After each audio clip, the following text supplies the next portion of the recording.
prime time.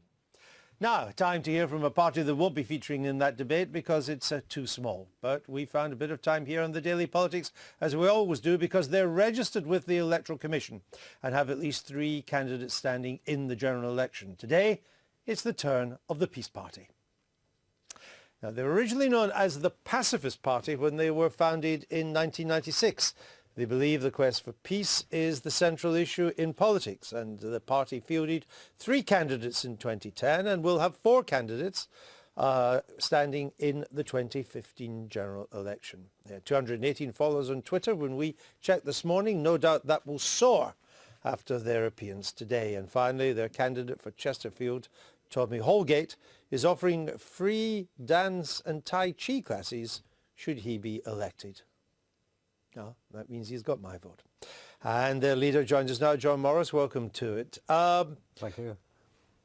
Peace Party, synonymous with pacifism or different in some ways? I prefer not to use the word pacifism. It tends to get muddled up with passive and being passive, which, being peaceful, is a very active role to follow. So, do you feel depressed by the tenor of the times when you see events in the Middle East with IS and you see Mr. Putin in the Ukraine? Of course. And we see, I was just doing some studying over the weekend, massive increase in the Pakistani defense budget, developing battlefield nuclear weapons. Yes, yeah. It's not good, is it? It's not good, and neither is our defence budget, so-called defence budget, preparation for war.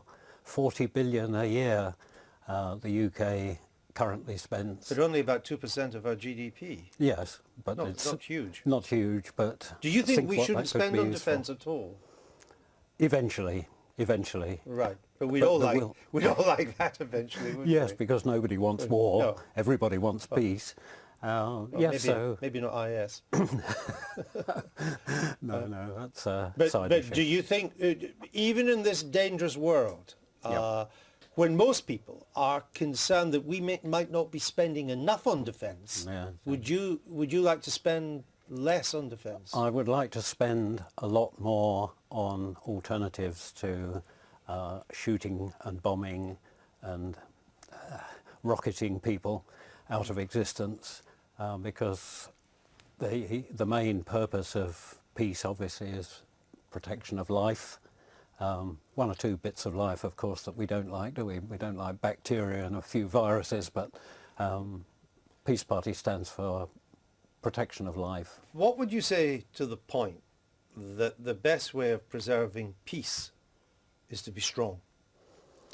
One can be strong, but without having a gun or a bomb at your disposal.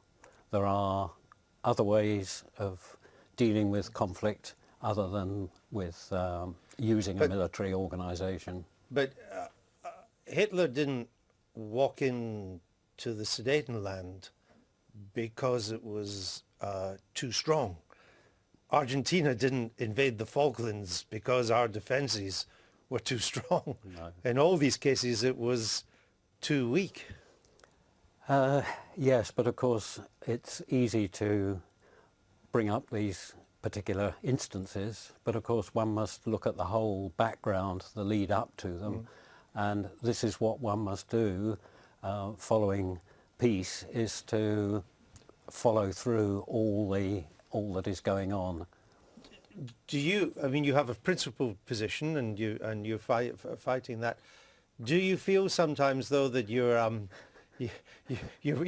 pushing this large stone uphill?